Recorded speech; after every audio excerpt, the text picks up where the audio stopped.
The Chicago Bulls just upgraded their squad, and I'm excited to get into that. But today we're talking about how Chicago Bulls can angle their future towards an NBA championship. And I'm joined today by Mr. Kade, aka Bench Squads. And if you're new to the channel, 2 times a week, we go from the worst teams to the best teams on how they can angle their future towards an NBA championship. Today's the Chicago Bulls. And Kade, what do you got for me? First off, they just had a very good free agency. They brought in talent. That's what you need to do. That's the goal of free agency. You throw money at talent. You want to bring talent in.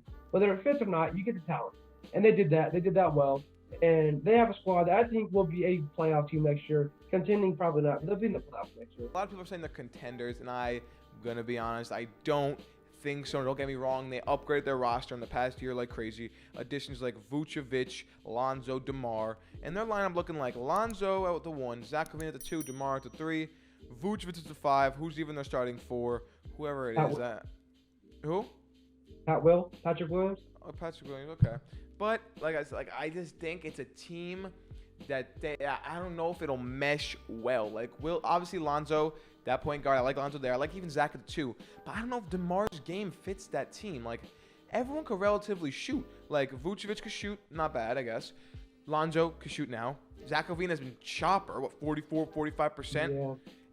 DeMar DeRozan's 3, not really there, but like it's just not a team I see meshing well. Maybe if they had a great coaching staff or like anything else, I would see it, but I really don't see this team as anything scary to come against. I hate to say that with all their additions, and I like Chicago. I like Chicago's franchise. I like their fans, so like it kind of sucks to say it, and I like their players too. But it is what it is, and if Lonzo can up his game, he could be someone with Zach. But I cannot see DeMar's getting older. DeMar's someone who's not going to do what he did in the past, and he's definitely not with everyone who needs their shots. Definitely get what you're saying about the fit. But the thing is, I kind of like what Billy Donovan can do with weird rosters. I mean, look at the 2019-2020 OKC Thunder. They had 3 point guards. They had Steven Adams. They just had a weird combination of guys. They made it work. I mean, they were a team that was not supposed to be in the playoffs, and they were the 5th seed, battling with the Rockets late. Game 7, Lou Dort went crazy. I mean, they just had a weird squad. They fit together weird. And Billy Donovan just made it work. And that's what I kind of like about this next squad is, like I said, they did what they were supposed to do. They brought in talent. They did the only thing they could do is bring in talent. And DeMar's weird. That team fits weird. But I think Billy Donovan will find a way to string it all together. Yeah, Billy Donovan as their coach is definitely a step up than Hoiberg. And they all had problems with him the entire time, which was not good. So obviously the coaching has improved as well. But like I said, even if Billy Donovan figures something out, I can maybe, 5th, 4th seed, maybe. But still, when playoff time comes, Lonzo's not really experienced in the playoffs. Zach LaVine's not experienced in the playoffs. DeMar DeRozan hasn't had a good, reputation in the playoffs. Vucevic, 8th seed every year, his whole career, basically.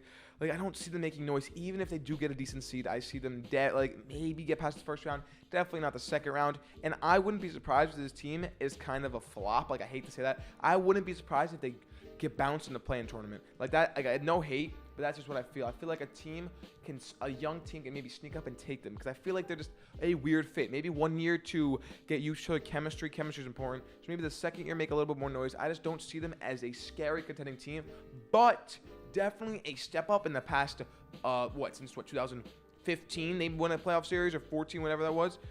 They definitely step up, definitely looking up with Zach LaVine. Hold on to him. People were looking to get him from trade, but hold on to Zach. Zach is that guy. Zach is a baller. Hold on to Lonzo. But this is not the squad to win. This is not the squad to win. Hold on to those young guys and move forward. This is not the squad to win. I definitely get what you're saying, and I agree with it on almost every level. One thing is that you need to have this flop year. If you're Chicago, you're almost hoping for this year to go bad. You want to have a good, entertaining, winning season. You want to get bounced in the first round. Why? You see what you need to change. You change it. Your young guys get older, get more experience. You get that playoff experience. You bring in some vets. You bring in some depth, some shooting. Tinker some things that you need to tinker. You have a good system established, and there's nowhere else to go but up from there. You bring in more talent, like you show you could do this free agency. You bring in more. You tinker things that you need to tinker. Find the best fit. Find a good system, and you're up on your way to the top. Yeah, for sure. And that's a good point. Like, someone once told me, I remember it was during the Mike Conley to the Jazz trade, before the Jazz were like making noise, and I was like, that's such a pointless trade. And my friend told me that, why is it a pointless trade if the team got better? And that made me think, that's true. Like, a team is just trying to get better. So the Bulls bringing in DeMar, everyone's thinking like, yeah, it's kind of boring. But for the Bulls, that absolutely makes sense. It makes the team better. The point of, the franchise to improve the team. So obviously, I sound kind of like a jerk off, but they're smart for making their team better. Smart. Lonzo, great trade, great pick up Lonzo Ball. I think Vucevic, good center, but like I said, not the team. And any final thoughts on the Chicago Bulls, Mr. Cade? I just think exactly what you just said. The only thing you could do is get better. I mean, no team is just championship with just one massive trade, unless maybe Toronto in 2019. That's debatable. Anyway, you're not going to get a championship level in one trade. You know, they're making the right steps. That's all you can ask for. For sure. Chicago looking up from here, definitely looking up. But that's the Chicago Bulls. Guys, remember to leave a like, comment, and subscribe. Cade's links down below. Don't forget to click them. That's it for us. Peace out, boys.